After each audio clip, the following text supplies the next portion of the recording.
Apakah keyakinan kita ini terbukti ilmiah? Apa titik temu antara alam ini dengan ataupun antara alam fisika dengan metafisik? Ya. Maka lahirlah pembahasan umurul ammah. Apa itu wujud, apa itu adam, apa itu illah, wahdah. Nah, kenapa di akidah ini bisa menjadi penyakit yang mengakibatkan tidak bisa menerapkan hukum-hukum Islam? Saat Ramadan tiba, hati pun berbunga, waktunya berbagi ilmu dan cerita. DMDH Podcast, yuk kita dengarkan, muhadatsah seru, penuh keberkahan. Bincang seru, nambah ilmu, di setiap waktu hati pun syahdu. Ramadan berkah, kita bersama, menimba hikmah di setiap kata. Assalamualaikum warahmatullahi wabarakatuh. Pemirsa DMDH TV, kembali lagi bersama kami di program podcast khusus di bulan Ramadan yang bertajuk Muhadatsah Ramadan, Bincang Seru Nambah Ilmu. Kesempatan kali ini kita kedatangan guru kita, yaitu Tunku Muhammad Zulfa. Beliau adalah founder dari Ruak Melayu, juga merupakan founder dari Ngaji Kalam. Mungkin para pemirsa juga sudah familiar dengan ilmu-ilmu dari beliau yang beliau unggah di YouTube ataupun di TikTok. Nah, itu bisa pemirsa akses di YouTube Ngaji Kalam. Nah, kemudian untuk lebih lanjut, beliau pernah mengenyam pendidikan di Dayah Mudi Mesra Samalanga sebelum beliau melanjutkan studi ke Timur Tengah, dan sekarang beliau kembali lagi ke Aceh untuk mengajari kita ya, untuk mungkin pengalaman dari Timur Tengah. Mudah-mudahan kita bisa mencicipi manfaat dari ilmu beliau yang beliau berikan kepada kita. Baik, sebelum kita masuk dalam diskusi dalam pemaparan beliau, kita sapa dulu guru kita Tunku Zulfa. Assalamualaikum Tunku. Waalaikumsalam, Tunku. Bagaimana kabar Tunku Zulfa? Sehat? Alhamdulillah, baik, Tunku. Ini kami mengucapkan banyak terima kasih Tunku Zulfa yang telah menyediakan waktu dari Banda Aceh, Tunku Zulfa. Ya, dari Banda Aceh. Dari khusus Banda Aceh. ke ini. Alhamdulillah, Masya Allah. Berarti begitu ingin beliau untuk bisa ilmunya tersampaikan kepada masyarakat. Baik Tunku Zulfa, kita akan membahas ya mungkin seputaran ilmu kalam Tunku Zulfa. Namun sebelum kita berbicara lebih jauh, mungkin Tunku Zulfa bisa dulu memberi gambaran kepada kita sebenarnya ilmu kalam itu apa, Tunku Zulfa? Baik, bismillahirrahmanirrahim. Jadi definisi ataupun deskripsi terhadap ilmu kalam itu beragam. Ya. Jadi dari lintas abad semenjak Abu Hanifah dalam kitab Fiqhul Akbar hingga ke Imam Sanusi yang lumrah kita pelajari itu berbeda-beda definisi, tapi substansinya itu dua. Ya. Ilmu kalam adalah ilmu yang memberi argumentasi yang pasti terhadap akidah dan menolak dan mengkritisi syubhat-syubhat yang datang terhadap akidah. Jadi fokusnya dua, yang pertama memberi dalil akidah-akidah Islam, yang kedua menolak syubhat-syubhat terhadap akidah tersebut. Ya.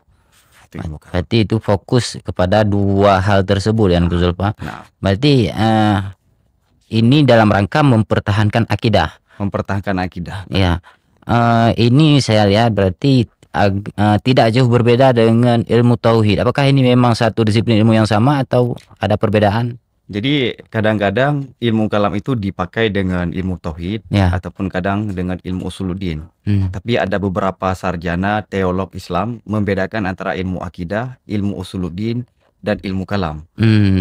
Kalau ilmu akidah adalah ilmu yang menyampaikan apa saja yang wajib diyakini oleh setiap muslim. Itu ilmu akidah. Ya, ya. Sebagaimana dalam kitab Aqidatul Awam, Ya. Aqidah Tahawiyah. Ya. Dan ini harus dilakukan, diyakini oleh semua muslim. Adapun ilmu usuluddin adalah ilmu yang membahas inti-inti akidah dengan tambahan argumentasi. Baik Ya. argumennya itu secara tafsili, secara terperinci ataupun secara global. Itu dinamakan dengan ilmu usuluddin. Nah, sedangkan ilmu kalam dalam ilmu kalam itu poin ilmu akidah juga ada, poin ilmu usuluddin ada, tapi tambahannya adalah memberi pengantar, menghadirkan syubhat-syubhat ilmu kalam, syubhat-syubhat terhadap akidah dan menolaknya. Misalnya, biasanya kita lumrah kita temukan karena kita mempelajari Ummul Barahin itu diawali dengan misalnya fa'lam, Ya. Allah itu wujud, dalilnya apa. Tapi ilmu kalam mengawali dengan apa itu wujud. Hmm. Ada berapa mazhab dalam penafsiran wujud. Kemudian naik lagi, naik baru masuk ke inti. Itu yang membedakan ilmu kalam dengan ilmu akidah dan ilmu usuluddin. Ini bisa dirujuk nanti ke salah satu teolog yang masyhur abad ini, Nizar Hamadi dari Tunisia. Mungkin di dalam kitab-kitab yang kita pelajari di pesantren, misalnya ada perbedaan definisi wujud, ada yang mengatakan itu hal, ada yang mengatakan itu wujud. Apakah ini bagian dari ilmu kalam?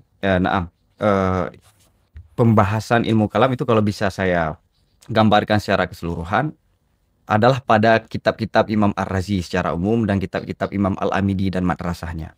Yang mana kitab itu diawali dari pembahasan mantik.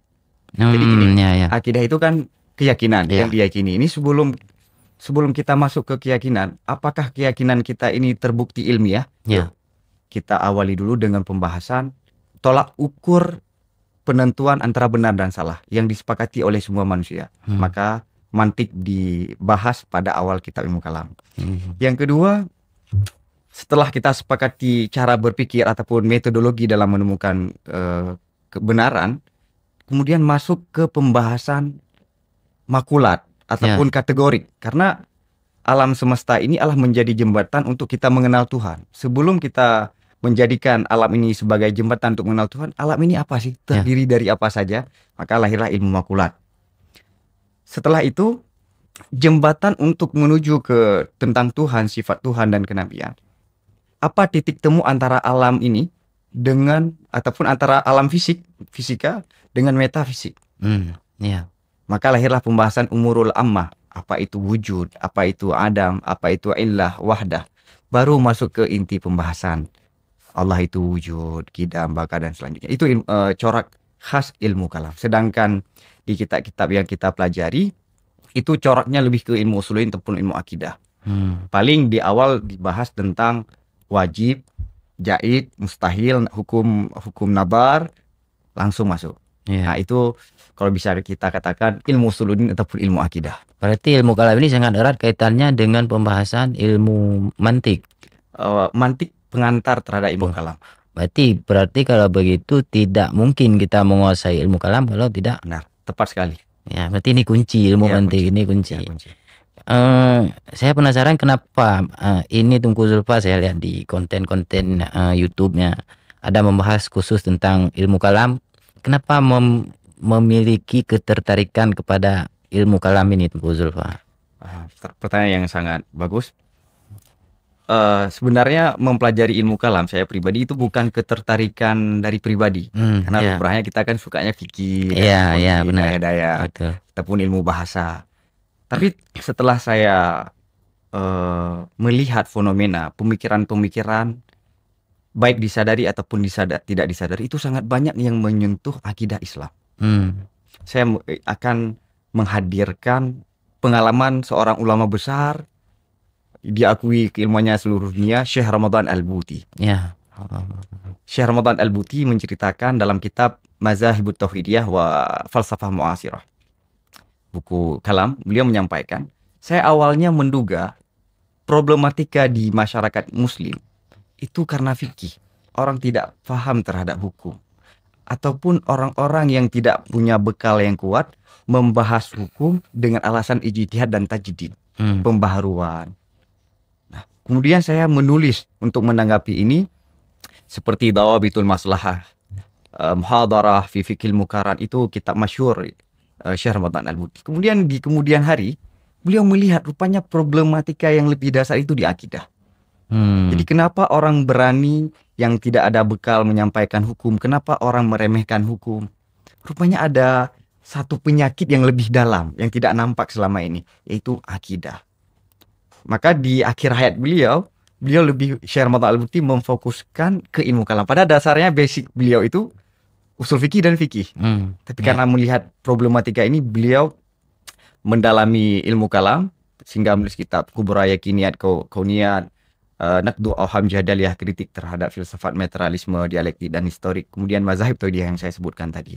Itulah berangkat dari kerisauan. Dan saya pribadi dan Tungku juga, sekarang media sosial, TikTok, Instagram dan yang lainnya, itu saat orang yang membuatnya, foundernya, itu ada latar belakang cara berpikir yang itu mempengaruhi terhadap apa yang dia lakukan, mempengaruhi terhadap programnya. Tanpa kita sadari, kita sudah terpengaruh.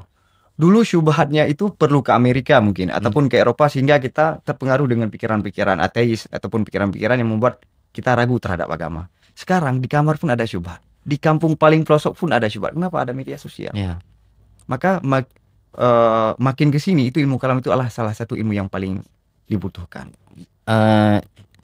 Kita di Aceh, di pendidikan di Aceh ini, saya rasa mungkin enggak ada sama sekali, ataupun ada mungkin, tapi tidak terlalu dalam mengkaji ilmu kalam.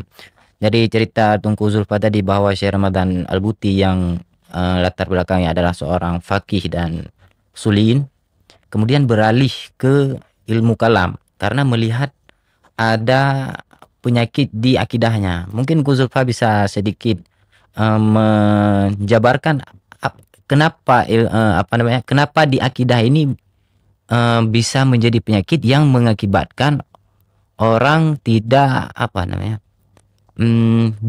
tidak bisa menerapkan hukum-hukum Islam. Pertanyaan yang sangat baik. Jadi misalnya panutan kita Nabi Muhammad SAW itu 13 tahun berdakwah akidah di Mekah sebelum beliau hijrah ke Madinah dan sebelum beliau membangun satu peradaban. Kenapa Nabi Muhammad SAW itu membangun dulu pola pikir? Karena pola pikir inilah yang mempengaruhi terhadap perilaku. Jadi perilaku suatu umat itu sangat dipengaruhi dengan ideologinya. Bagaimana dengan ideologinya, maka begitulah sikapnya.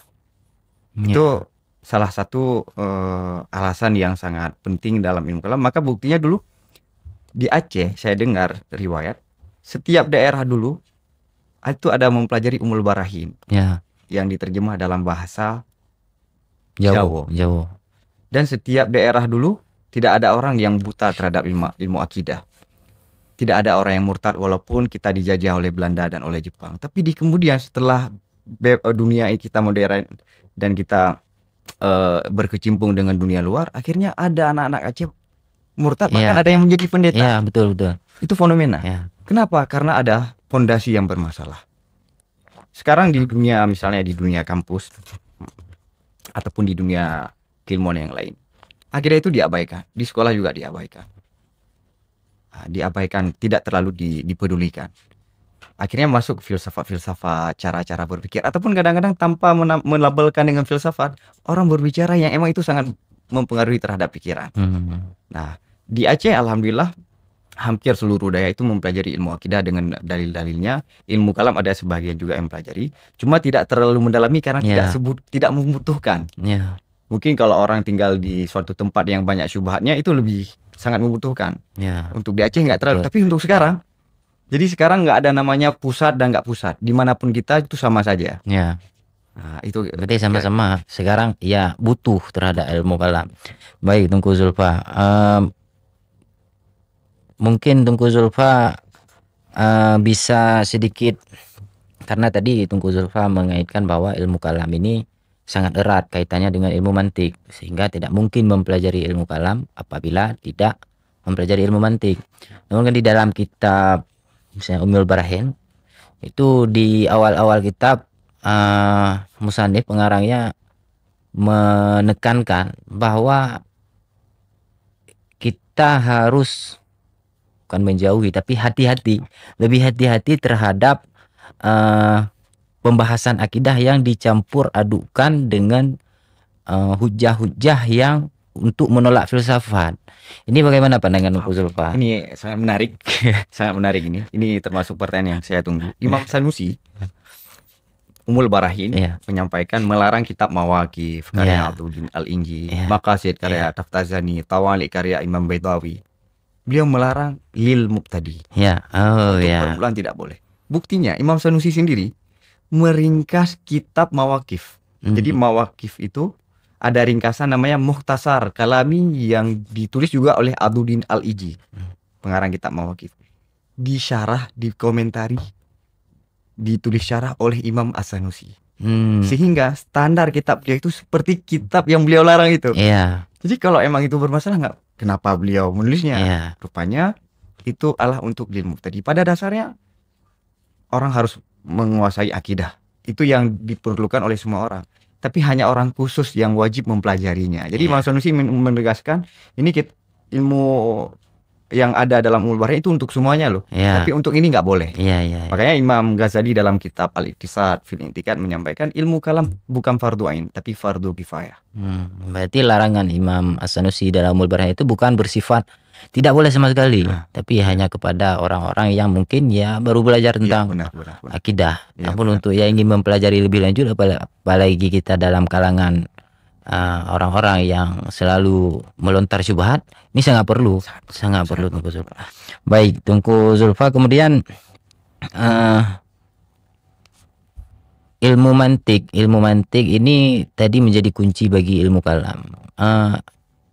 Saya ingin penjelasan dari Tungku Zulfa, apakah ilmu mantik ini adalah satu bagian dari ilmu filsafat atau bukan? Yang pertama gini, karena kata-kata filsafat ini sebenarnya masih mungkin di sebagian orang kita masih alergi dengan kata-kata filsafat. Ya, menurut Tungku Zulfa, pandangan Tungku Zulfa bagaimana ini? Oke, baik. Filsafat itu kan pada dasarnya adalah mengetahui sesuatu berdasarkan fakta dengan kemampuan manusia. Nanti cabarannya nanti ada yang teoritik, ada yang amaliyah. Nanti masuk ke doktoran, fisika, matematika, dan yang lainnya. Ilmu teologi juga masuk. Metafisika maksud saya. Nah, apakah ilmu mantik yang menjadi gerbang saat masuk ke ilmu kalam itu, apakah dia bagian filsafat ataupun tidak? Ini sangat keren ini. Jadi Imam Ar-Razi, sebelum Imam Ar-Razi itu tidak ada ulama yang memasukkan mantik dalam ilmu kalam. Hanya Imam Al-Ghazali memasukkan mantik dalam pembahasan usul fikih. Di kitab Al-Mustasfa itu mukadimah pertamanya adalah mantik. Tapi dalam ilmu kalam tidak beliau bahas, tapi hanya secara umum. Dan juga yang dilakukan oleh Imam Haramain. Nah, Imam Ar-Razi adalah ulama yang pertama yang memasukkan mantik secara keseluruhan dalam ilmu kalam. Kenapa? Karena ini ilmu kalam kan induknya semua ilmu. Jadi fikih, tafsir, hadis itu rajanya ilmu adalah ilmu kalam. Ilmu kalam dalam menulis argumentasi, dalam menyusun argumentasi butuh mantik. Kok rajanya ilmu Islam butuh ke ilmu yang di luar Islam? Jadi haibah keilmuan Islam itu nggak biasa. Maka maka kita islamisasi saja ilmu mantik ini.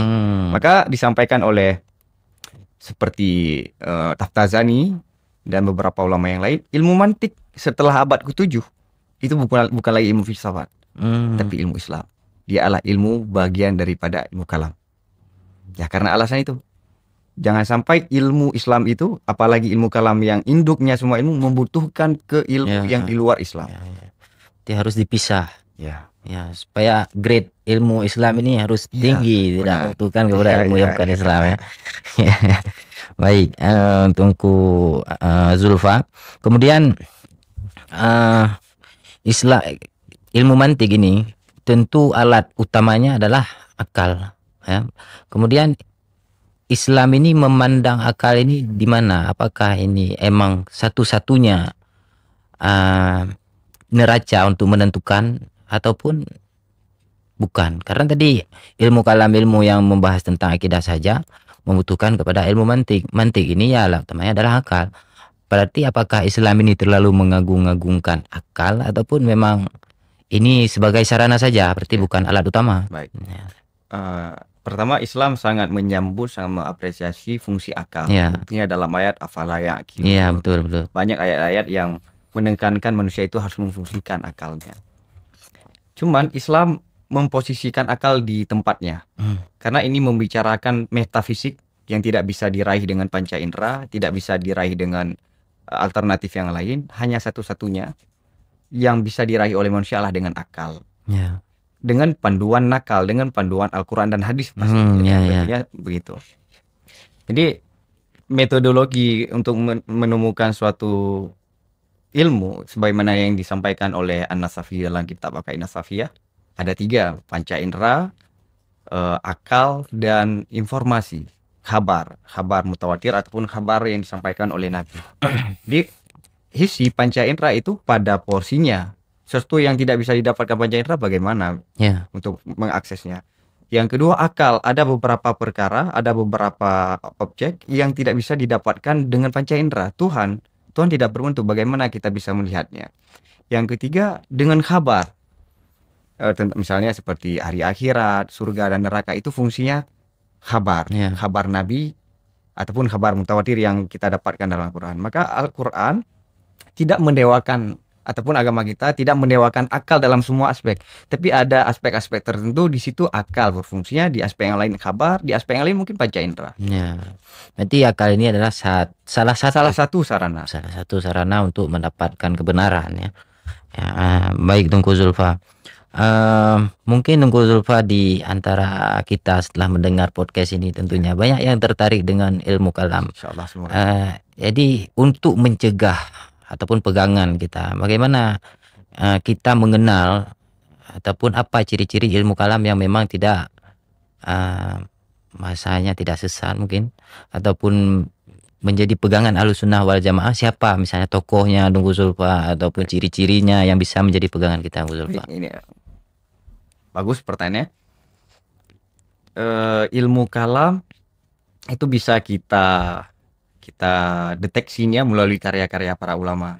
Jadi ilmu kalam dalam Asy'ariyah ataupun dalam Ahli Sunnah itu ada yang generasi mutakaddimin, ada yang generasi mutaakhirin. Kalau mutakaddimin itu tokoh utamanya Imam Haramain. Imam Al-Haramain. Yang dalam kitab Al-Irsyad dan dalam kitab Asy-Syamil. Kemudian tokoh mutaakhirinnya adalah Imam Ar-Razi. Nah, sebelum saya masuk ke situ dulu. Imam Sanusi. Yang lumrah kita pelajari adalah Ummul Barahin ataupun Aqidatus Sugra. Imam Sanusi juga menulis Aqidatul Sugra, Wusta dan Kubra dan Muqaddimah. Muqaddimah ini adalah pengantar untuk ilmu kalam.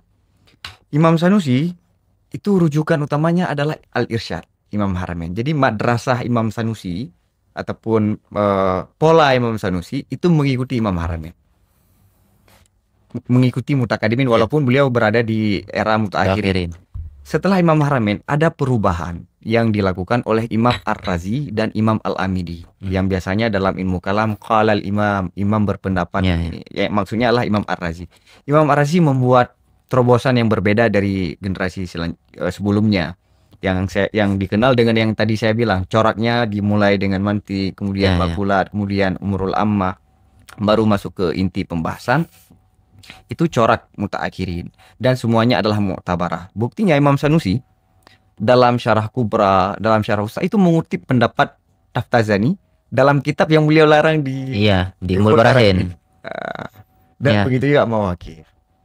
Dan begitu juga kitab Tawali Imam Baidawi di Muqaddimah beliau menukil juga.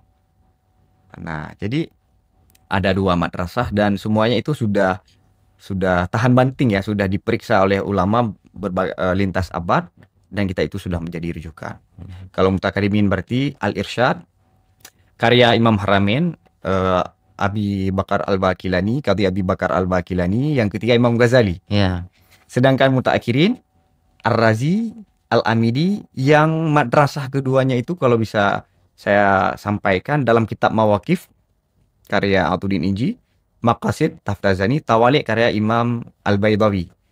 Setelahnya Imam Sanusi dengan corak yang sebelum Imam Ar-Razi. Nah, begitu. Berarti sehingga ilmu akidah ini biasa yang kita dengar bahwa kalau tauhid atau akidah ini bermazhab kita kepada Imam Asy'ari dan Imam Al-Maturidi.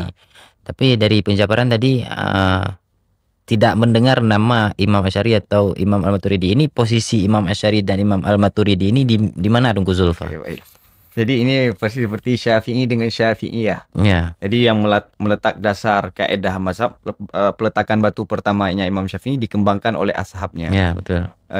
Yang tadi yang letak batu pertamanya adalah Abu Hasan Asy'ari dengan Abu Mansur Al-Maturidi, yang mengembangkannya adalah ashabnya. Jadi Emang lumrah yang tadi saya sebutkan adalah Asy'ariyah. Asy'ariyah. Adapun Maturidi, tokoh utamanya antara lain seperti Abu Zaid Ad-Dabusi. Itu posisinya seperti Imam Haramain dalam Fikah. kita Asy'ariyah. Oh ya, Asy'ariyah. Dalam mata Asy'ariyah. Dan Mula Ali Al-Qari. Mula Ali Al-Qari dan ada An-Nasafi. Itu kitab rujukan, dan ada yang lain yang lebih penting, Sadrus Syariah. Dalam kitab Ta'dilul Ulum itu posisinya seperti Imam Ar-Razi. Ini yang tadi saya bilang itu jalurnya Asy'ariyah, sedangkan yang tadi adalah jalur Maturidi. Ya. Berarti Imam Asy'ari dan Imam Al-Maturidi itu pemimpin mazhab. Iya, ini adalah ashab atau murid daripada Imam Asy'ari dan Al-Maturidi. Baik Tunku Zulfa. Sangat menarik saya rasa, walaupun saya sedikit yang saya dalami, namun ini akan kita lanjut Tunku Zulfa setelah pesan-pesan berikut ini. Tetap di DMDH Podcast.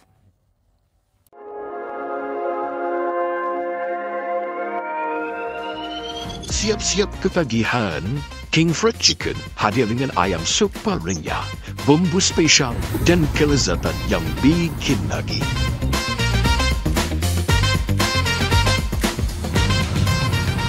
Crispy, juicy, pedasnya lagi.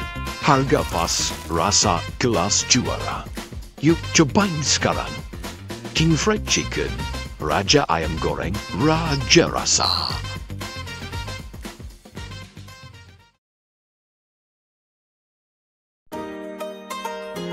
Salim Teka di Dayah Madinatul Diniyah Darul Huda Palu Gading. Berdiri pada tahun 1987, diinisiasi oleh masyarakat Dewantara. Hadir dengan berbagai keunggulan. Dengan penuh kebanggaan, Dayah Madinatul Diniyah Darul Huda Palu Gading kembali membuka pendaftaran Thalabah Thawalib baru tahun ajaran 1447 Hijriah. Untuk gelombang pertama, mulai 20 Syawal 1446 Hijriah atau 19 April 2025. Berikut syarat-syarat pendaftaran. Info lebih lanjut, hubungi kontak di bawah ini. Calon Thalabah Thawalib baru harus mengikuti alur pendaftaran sebagai berikut. Jak Hairakan Tamuruno, sejan kamu di DMDH.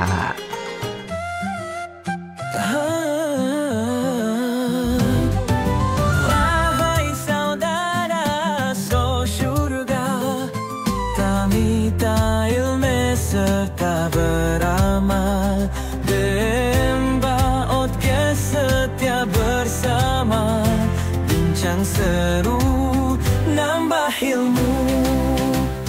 Baik pemirsa DMDH TV, kembali lagi bersama kami di podcast Ramadan yang bertajuk Muhadasah Ramadan, bincang seru nambah ilmu. Kita masih bersama guru kita Tunku Muhammad Zulfa, founder dari Ruak Kalam dan founder dari Ngaji Ruak Melayu Tunku Zulfa. Ruak Melayu dan Ngaji Kalam. Baik Tunku Zulfa, kita berangkat dari mungkin ya Imam Asy'ari, mazhab Imam Asy'ari. Mungkin Tunku Zulfa bisa sedikit menggambarkan ataupun menjelaskan bagaimana kontribusi dan bentuk pemikiran Imam Asy'ari yang sampai saat ini masih bisa kita bisa sangat bermanfaat sampai hari ini Tunku Zulfa. Baik. Jadi Imam Asy'ari, kesimpulan akidah yang dirumuskan oleh Imam Asy'ari itu adalah perjalanannya lebih dari 300 tahun. Mungkin simpel kita lihat dari wujud, kidam, baka dan hingga seterusnya, tapi latar belakangnya itu sangat jauh. Bahkan lebih dari 3 abad proses itu dihasilkan. Kalau saya ilustrasikan begini, seperti kitab Sahih Bukhari. Kitab Sahih Bukhari itu kan kecil, kita lihat biasa saja, tapi di belakangnya itu ada jutaan kilometer Imam Bukhari menempuh perjalanan untuk menentukan mana hadis yang sahih dan bukan yang sahih. Jadi kebesaran akidah kita itu luar biasa. Itulah yang menyelamatkan kita. Untuk relevansinya ya alhamdulillah kita terjaga akidah kita hingga hari ini, dan semoga cucu kita juga begitu karena kontribusi Imam Asy'ari. Dan satu-satunya mazhab yang bisa mengkontor ateis yang di luar Islam, misalnya filsafat-filsafat barat yang modern sekarang, ataupun mazhab-mazhab yang bermasalah dalam Islam, itu mazhab Imam Al-Asy'ari ataupun mazhab Imam Al-Maturidi. Secara keseluruhan ahli sunnah wal jamaah.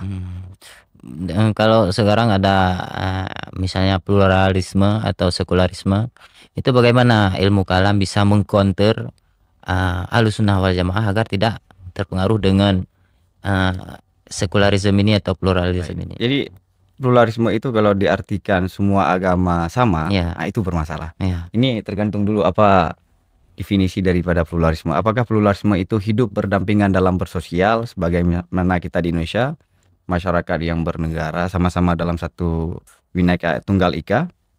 Itu pluralisme dalam arti kita hidup berdampingan. Ya. Berdampingan. Walaupun ada perbedaan secara agama, kita tidak alergi lah. Tapi kalau pluralisme semua agama itu sama, ini problematiknya. Ini bisa diselesaikan dengan ilmu kalam. Ya. Dengan ilmu kalam.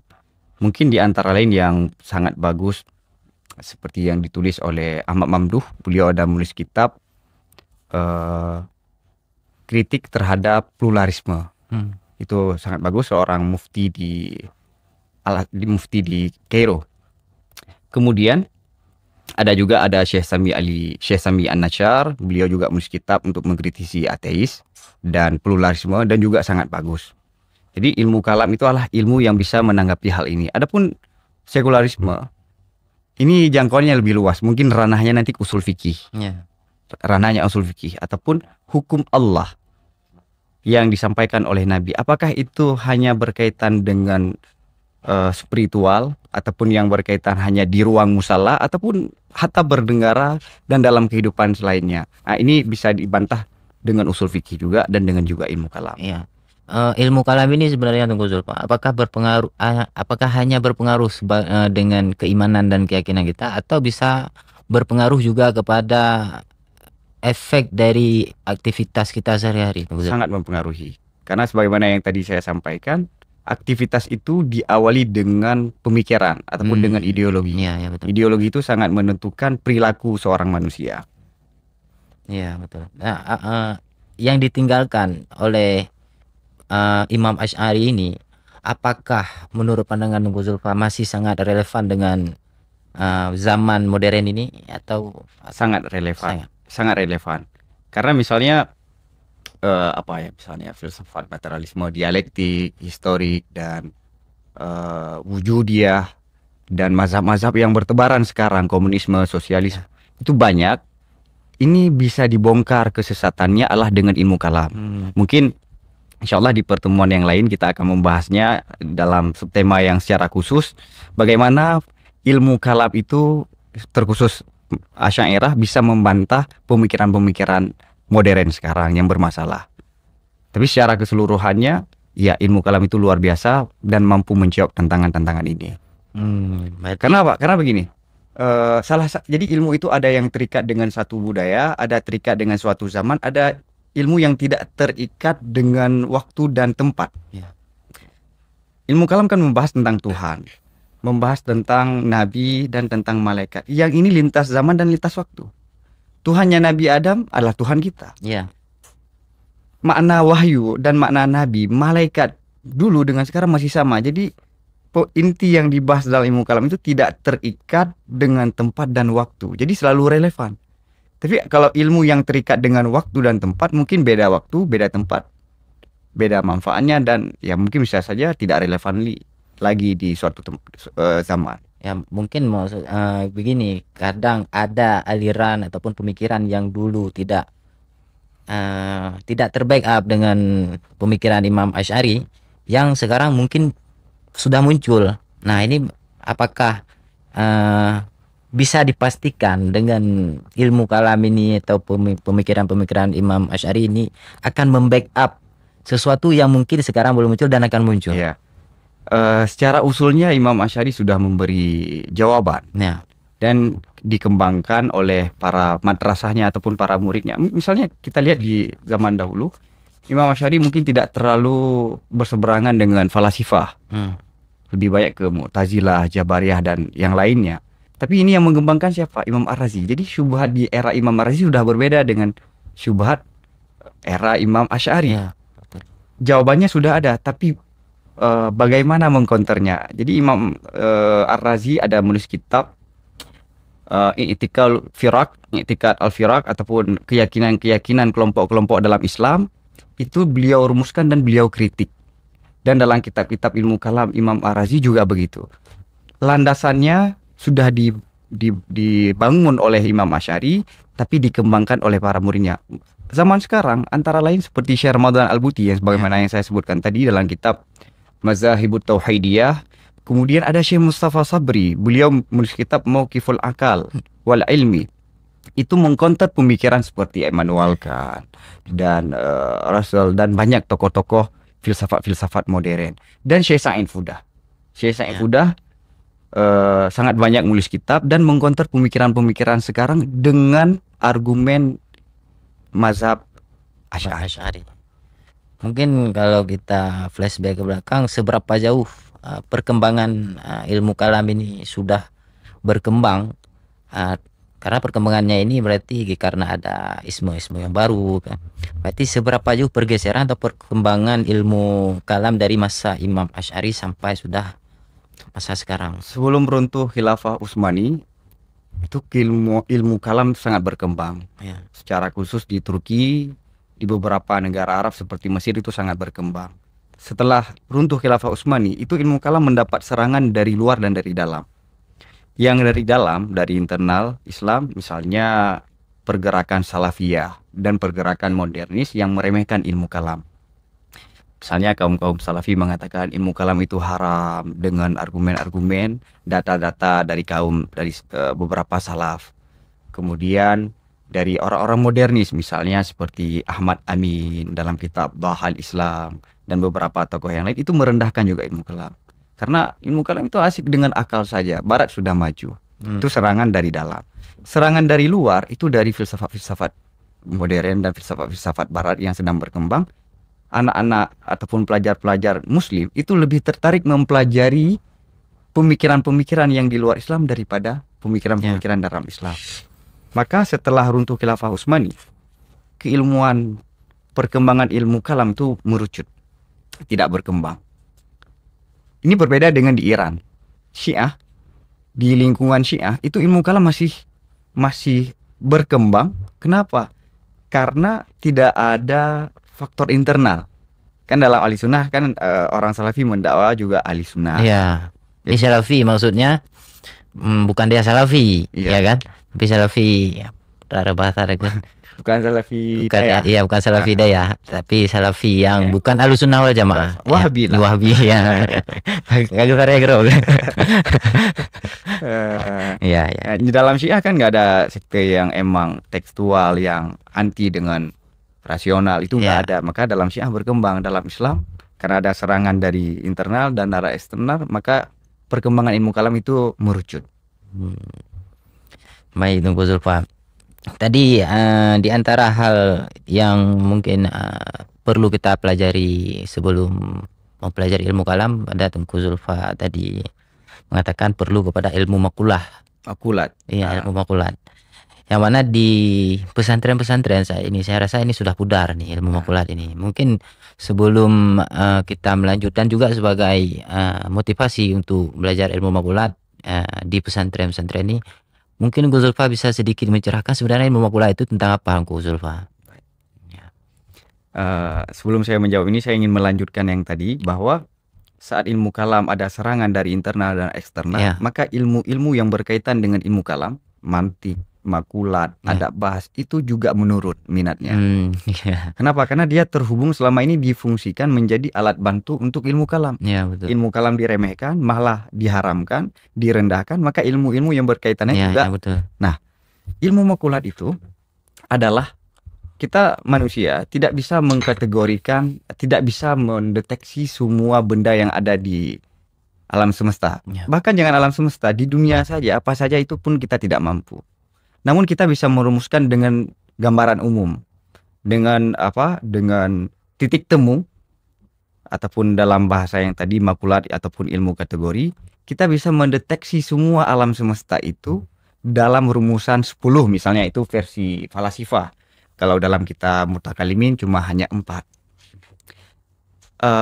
ilmu makulat karena dia sudah dimasukkan dalam ilmu kalam dan dipelajari oleh para ulama, sehingga ilmu makulat ini dibahas dalam semua ilmu, hatta ilmu nahu, sekalipun dalam ilmu nahu dan ilmu saraf. Misalnya kita dalam balaghah sering kita dijelaskan Ar-Rahmanir Rahim, Ar-Rahman maknanya Allah rikun fil kalbi, lembut dalam jiwa. Tapi makna itu nggak boleh. Karena ada infialnya. Nah, itu adalah bagian daripada ilmu makulat. Bahkan dalam fikih juga kerap kali para ulama menjelaskan dengan ilmu makulat. Ilmu makulat bukan hanya berfungsi dalam ilmu kalam, dalam semua ilmu itu juga dilibatkan ilmu makulat. Nah, ilmu makulat sebagaimana yang saya gambarkan secara ringkas tadi adalah mengkategorikan alam semesta. Berarti kehidupan sehari-hari ini pun tidak terlepas. Bahkan kita duduk di sini ada makulatnya. Ada makulatnya. Berarti sangat penting. Karena di daerah-daerah khususnya di pengalaman saya di sini, ini menjadi pudar minat untuk belajar ilmu makulat. Mungkin karena tidak tahu tujuannya. Karena gini Tunggu Zulfa, kita terlalu cepat memvonis bahwa ini tidak ada gunanya, ataupun ini kita tidak tahu cara mengaplikasikannya. Misalnya seperti ilmu mantik. Banyak santri ataupun pelajar yang mengeluhkan kepala temurnoyo, hanya tak pakai ini. Berarti mungkin Tunggu Zulfa aja bisa sedikit menggambarkan di mana pemakaiannya nanti yang sangat berpengaruh terhadap akidah, ataupun ketika tanya dawa kampung misalnya untuk menolak syubhat, ini sangat penting. Mungkin Gus Zulfa bisa memberi sedikit wejangan kepada kamu untuk lebih bersemangat memperseriusnya. Jadi ini adalah pengalaman pribadi juga aja, Pak. Tak pakai memang Jadi pertama, semua orang bisa berpikir. Seorang yang sudah menjadi manusia, makhluk yang sudah menjadi manusia, dia tidak bisa lagi memilih untuk tidak berpikir. Tapi tidak semua pikiran itu tepat. Orang tidak bisa untuk tidak berpikir karena dia harus berpikir, tapi untuk berpikir tepat tidak semua orang. Nah, disinilah letak fungsi ilmu mantik. Maka kalau ada orang yang bilang bagaimana memfungsikan ilmu mantik, itu seolah-olah dia menyampaikan saya tidak berpikir. Saya tidak mau berpikir yang tepat. Karena kalau kita berpikir dengan yang tepat adalah mantik itu berfungsi. Kemudian giat-giat biar mantik itu lebih digemari, lebih eksis. Karena selama ini mantik itu fungsi dasarnya itu ke ilmu kalam ataupun filsafat lah, ilmu kalam lah kita taruh. Ilmu kalam tidak terlalu diminati. Akhirnya fungsi-fungsi ilmu mantik secara keseluruhan tidak kita dapatkan. Jadi poin daripada mantiknya kita tidak dapatkan. Misalnya usul fikih. Usul fikih fungsi besarnya dalam fikih ataupun secara umum fikih mukarin. Dalam nahu, dalam saraf, dalam balaghah itu tidak terlalu berfungsi.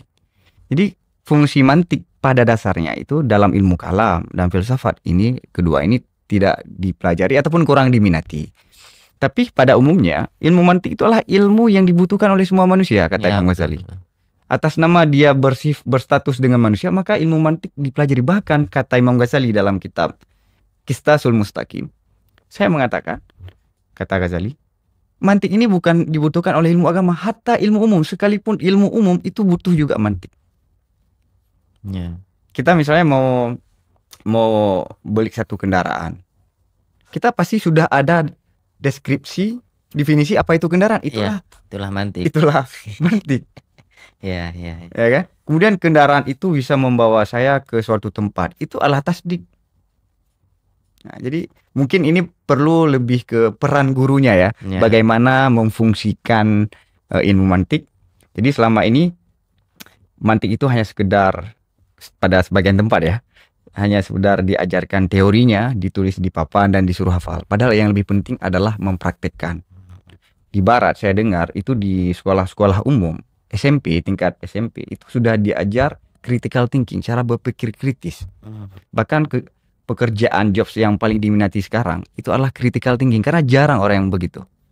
Critical thinking, karena bagaimana kita bisa tahu itu pikiran benar, bagaimana kita tahu itu logika falasi kalau kita tidak tahu pola pikir yang benar. Jadi di kelas mereka itu lebih diajarkan, misalnya ini saya kasih pemikiran yang bermasalah. Coba lihat mana yang bermasalah dari pikiran ini. Akhirnya itu lebih aktif. Dia memfungsikan akalnya, memfungsikan kaidah-kaidah mantiknya. Jadi mungkin kesimpulannya menurut saya, fungsi mantik itu akan berfungsi mantiknya itu dengan dipraktekkan, dan lebih utama adalah peran seorang guru bagaimana memposisikan ilmu mantik. Dan dalam cara berpikir sehari-hari pun kita mungkin sangat banyak kesalahan-kesalahan berpikir. Saya ketika pernah membaca satu buku apa itu namanya, Logical Fallacy. Ya, jadi ketika menimbang dan membaca buku itu, rupanya sehari-hari kita terlalu sangat banyak salah dalam berpikir, apalagi kita mengeluh dalam bidang misalnya diskusi. Iya, benar. Ya. Berarti ini membuktikan bahwa memang ilmu mantik ini sangat penting ya. Jadi beli pegah Pak dan pakai ya, latihan jule ya, nanti baru turun tujuan baik engkau Zulfa. Jadi tanpa terasa dan nyoka tak berbincang sangat suruh lenggira karap si jim mungkin engkau Zulfa untuk penutup Engkau Zulfa, putranya yang Engkau Zulfa ingin sampaikan kepada para pendengar sebagai wejangan terakhir dari Engkau Zulfa, silakan Engkau Zulfa. Ini ke secara umum ataupun ke dua-dua juga. Jadi bagi orang yang mampu, maka lanjutlah belajar terhadap sampai ke ilmu kalam. Jangan membatasi kepada ilmu akidah. Seseorang yang bisa melakukan aktivitas yang benar, maka dia perlu dulu cara berpikir yang benar. Karena bagaimana kita melakukan yang benar, kalau yang benar saja kita tidak tahu. Jadi bertepu letah yang betul, kiban cara tepu yang betul, baru je tepu yang betul. Karena tengok kadang-kadang awal pubut baru simke. Ya betul. Pubut juga nanti baru simke. Padahal dah tadi pu simke le baru pubut. Nah simke itulah fungsi ilmu mantik. Kemudian yang lebih penting loh, tengok dah pelajari kitab akidah. Yang penting ahli sunnahnya adalah wujud kidam bakal. Pola pikir hana.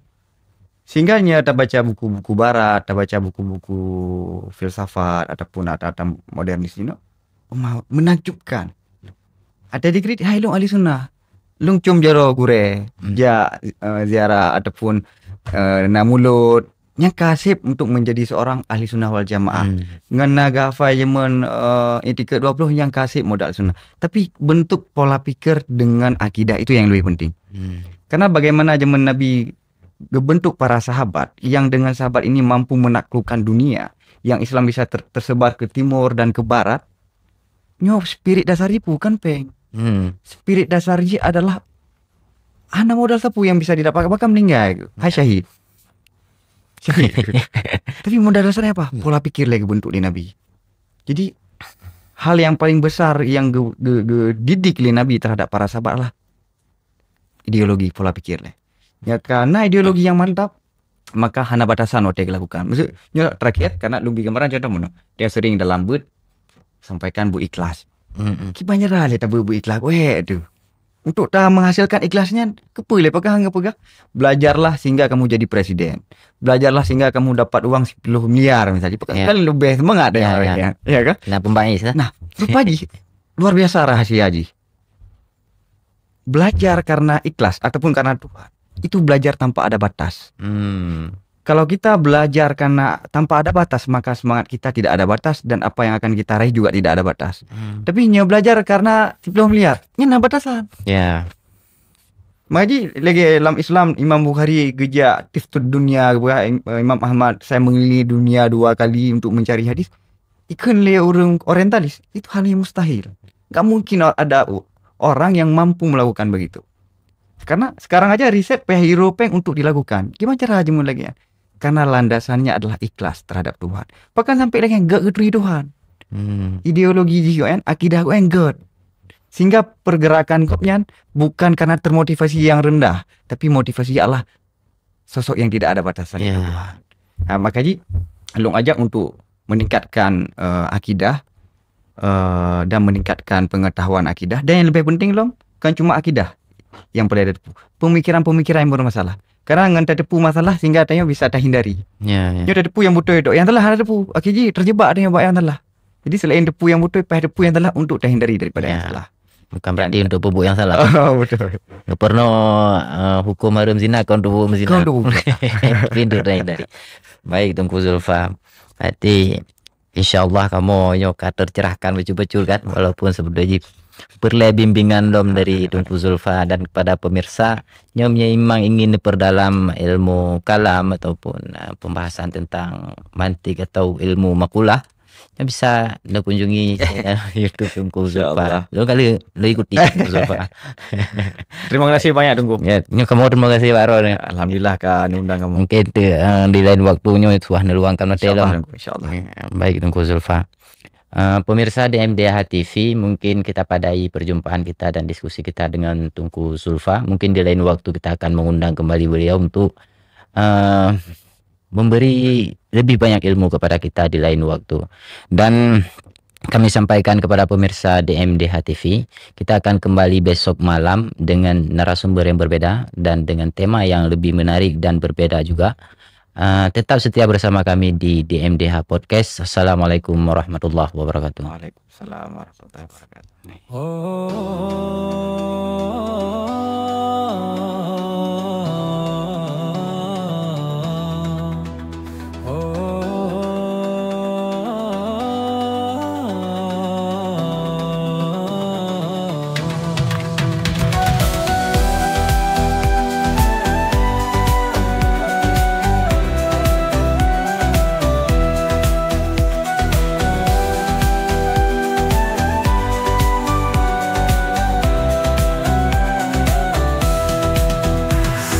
Ramadan tiba, hati pun berbunga.